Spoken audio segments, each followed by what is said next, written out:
инсоният дар кадом ҳолате ки набошад ва дар куҷое ки зиндагӣ накунад ба табиат ва ҳастиҳои он эҳтиёҷ дорад. бе ҳастиҳои табиат ҳаёт дар ягон давру замон пойдор буда наметавонад, зеро ҳастии ҳар як ҷисми зинда ба об, хок, боду ҳаво, гулу гиёҳ, набототу ҳайвонот ва растаниҳо сахт алоқаманд аст. бе об ҳаёт нест. об ҳастии ҳаёт аст. ягон гулу гиёҳ, набототу растанию ҳайвоноти зинда бе истифодаи об буда наметавонад. сабзишу рӯиши ҳар як мавҷудот бо об вобаста аст.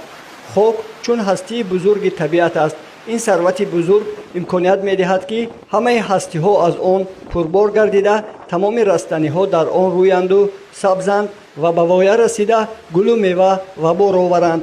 боду ҳавои тозаву озода манбаи осоиши самимии ҷисмҳои зиндаи рӯи замин аст. аз ҳавои тоза нафаси озодаву бароҳат мегирем, нашъунамо меёбем, тансиҳату осуда зиндагӣ мекунем.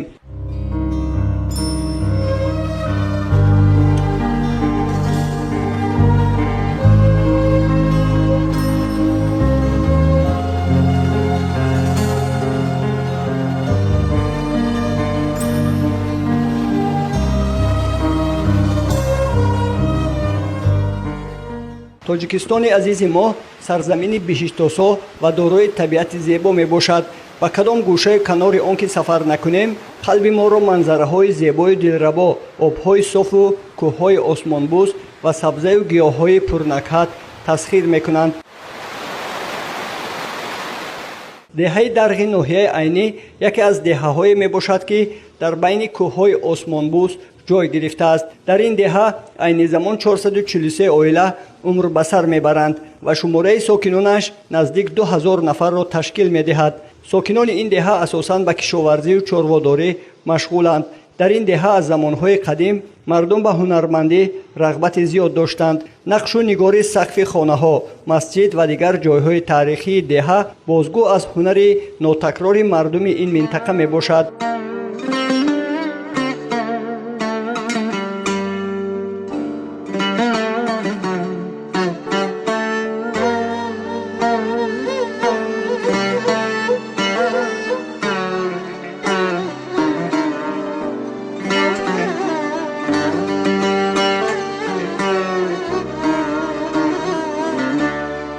ба гуфти мӯсафедон аз қадимулайём дар ин ҷо ҳунарҳои миллӣ аз қабили наққошию наҷҷорӣ, гилембофӣ, оҳангарӣ, гачкорӣ ва ғайраҳо ривоҷ ёфта буданду имрӯз низ баъди эълон шудани соли 2018 соли рушди сайёҳӣ ва ҳунарҳои мардумӣ аз тарафи пешвои миллат муҳтарам Эмомалӣ Раҳмон боз аз нав эҳё гардида истодаанд.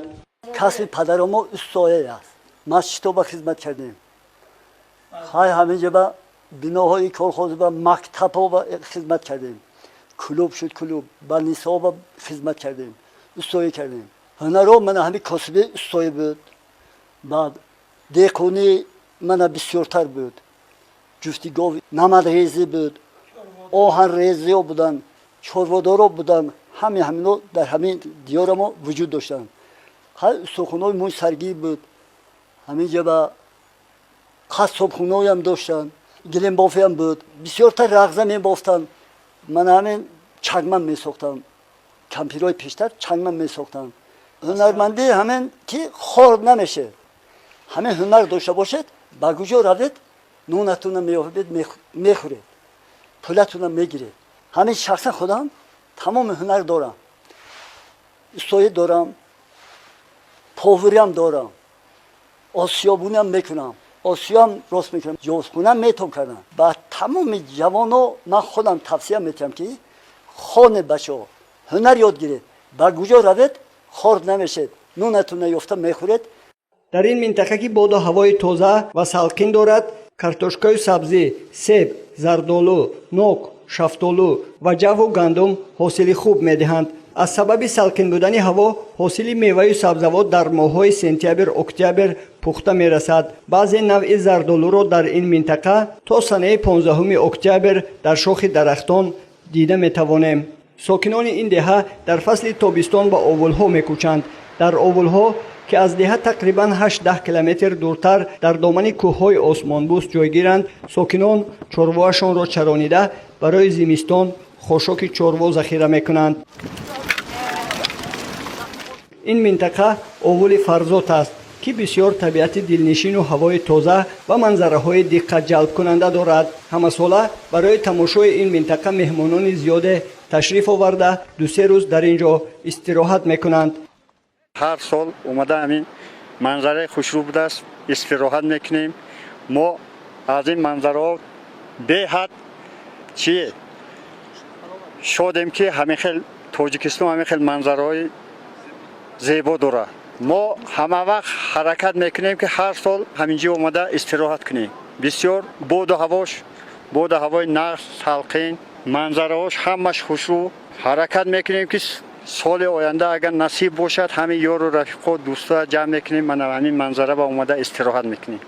ساکنان دهه درق به شعرنویسی و بیت و سرودخوانی شوق و رغبت زیاد دارند. شاید سبب این همین طبیعت دلنشین و محیط زیبا باشد. محمود یوروف که در دهه آموزگار است بیت‌های ظرفشانی را با لحن و شیوه دلاشوب می‌سراید.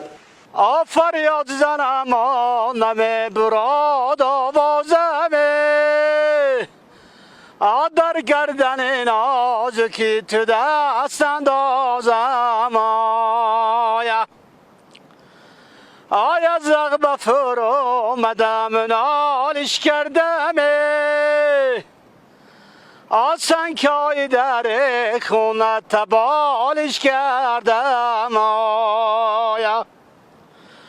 آمد سیل برو مدم برای که بوزه جونانه کاش سرا تو روی مالم دوزایا. بیننده های عزیز، دهه درق یکی از دهه های زیبا منظره ناحیه عینی می باشد که بسیار طبیعت ناتکرار دارد و در این دهه بسیار شخصان هنرمند هستند که با شعر و سرود، بیتخوانی و دیگر هنرهای مردمی بسیار موقع خود را پیدا کردند و حالا هم صحبت من یکی از استادان مؤسسه تحصیلات میانه عمومی رقم 5 دهه درق محمود یوروف هستند که با بیتخوانی شهرت پیدا کردند.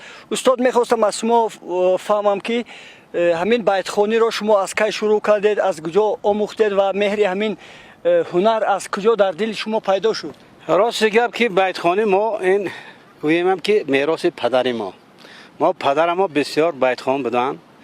بعد از کودکی ما به همین چیز میل و رغبت داشتیم. باور کنید این هم یک درد است. همه وقتی که آدم در همین مثال بیت میخواند یک غصه دلش، یک بغض دلش میبراید. این هم برای هر یک کس میسر نمیشود. من گمان میکنم که همین طبیعت زیبای همین دهه امکانیت میدهد که ساکنان اینجا بسیارتر به بیتخوانی، به سرودخوانی، به شعر نویسی مشغول باشند و تاثیر همین طبیعت زیبا به خیال من برای ایجاد کردن شعر و سرود و بیت مساعدت میکنه. شما چی عقیده داره؟ گویی که من همین کو برای کو این یک میگم که برای انسان استعداد است که همه چیز غم و غصه آدم میبره. استاد خوب میشد برای بیننده های برنامه ما چند از همین بیت های دلاشوب ظرفشانی زمزمه میکرده. خیلی یک چند بیت دیگر از همین بیت های سودای پدری با سود اسلوب پدر ما میخونه. یعنی پدر شما هم بیت خوان بودن. بیت خوان بودن. بسیار بیت میخوندن. جونانه کاش سیا تو روی مالم دوزه آمم میبروم برای من قنه سوزایا آلال ما ببر اومدم کلال ما ناشده چای جوش بیار جوره که وقتی چای شدایا ازق بفرو اومدم برای رگیه یک بوسه گیرم از روی دولت بگی آکل خود چی را یخله میکنم یارم نسته آسوخته جگرم مدار رفتارم نستایا ها دنیا بخیرش میموره مای شمایه آفای ندارد خوردن غم به شمایا آتو کب کشوی من از پسات سیادمه آبوی خوشی تو نمیرود از یادم آیا آیا روزی ازل همین بودای تقدیرمه آتو مر بریکا کلاد گیرم از پیرم آیا آیم بگه ای سال نو بیادت خوابمه مثل تو سنم من از کجا میابم آیا استاد سلامت باشد، آوازتان خسته نباشد. بسیار بیت های دلاشوب برای بیننده های ما سرایدید و من گمان میکنم که بیننده های ما از این بیت های شما بسیار یک بالیده روح شدند و من میخواستم دانم که این بیت های که شما میسراید این بیت های را کی می نویسد؟ این بیت ها اساساً بیت های خلقی. بعد من این شاعرهای دیارم بودم، بابای خاکرا، استاد شریف نیازوف، نور محمد حسینوف، من از سعید میرزا نرزیوف. خوب استاد، امین اعلان شدنی سال رشد سیاحی و هنرهای مردمی از طرف پیشوای ملت برای رشد هنرهای مردمی در همین دهه چه امکانیت فراهم آورد؟ برای ما سال اعلان گردیدن رشد سیاحتی و هنرهای مردمی از طرف پرزیدنت جمهوری اسلامی محترم امام علی رحمان بسیار خوب شد که همه چیزهای قدیمی رو ما باز زنده گرداندیم و به نسل‌های آینده‌مون همه چیزها رو باز میراث گذاریم. خوب سلامت باشد. ما باوری داریم که باز در همین دهه در همین منطقه هنرهای مردمی رشد می‌یابند و از بس که یک دهه زیبا است، طبیعت زیبا دارد، در اینجا آینده امکانیت ها فراهم می‌آید که سیاح‌ها بیشتر می‌بیایند و سیاحی در این منطقه رشد می‌یابد و سطح زندگانی مردم بالا می‌رود. زنده باشد. برای سرودهای دلاشوب و جذاب سپاسگزاریم. رحمت برای شما. تشکر.